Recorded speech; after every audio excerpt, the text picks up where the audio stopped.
दोस्तों नमस्कार।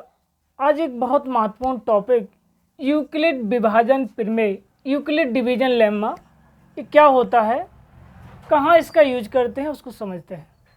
हम कोई दो पॉजिटिव रियल नंबर लेते हैं, जैसे मैंने ए लिया 2, बी लिया 5। अब छोटे वाले रियल नंबर का बड़े वाले रियल नंबर में भाग देते हैं। तो मैंने 2 का 5 में भाग दिया, जो 2 बार गया, एक शेष बचा। जिसमें भाग देते हैं वो होता है डिवाइडेंट, इनकी भाज। जिससे भाग देते हैं वो होता है डिवीजर, इनकी भाजक। जितनी बार भाग जाता है वो होता है कोशेंट, यानी भागफल। जो शेष बचता है वो होता है रिमाइंडर। अब जो यूक्लिड विभाजन एल्गोरिथम है वो इस पर डिपेंड करती है। जैसे मैंने कोई दो रियल नंबर लिए ए और बी, जिसमें बी बड़ा है ए से, तो ए का भाग हम बी में देते हैं। मान लेते हैं क्यू बार गया, आर शेष बचा।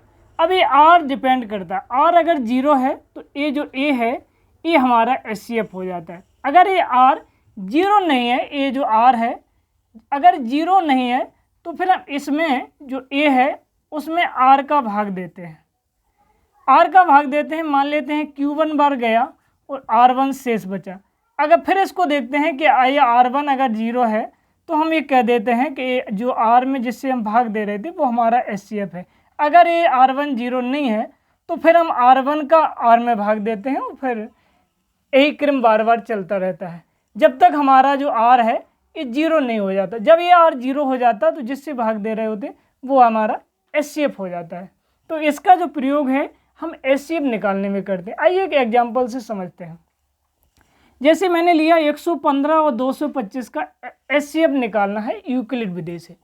तो क्या करते हैं कि 225 में 115 से भाग देते हैं। 115 से भाग देते हैं तो एक बार जाता है, 110 शेष बचता है। अब मैं क्या करता हूँ, 110 का भाग 115 में देता हूँ, तो एक बार जाता है, 5 शेष बचता है।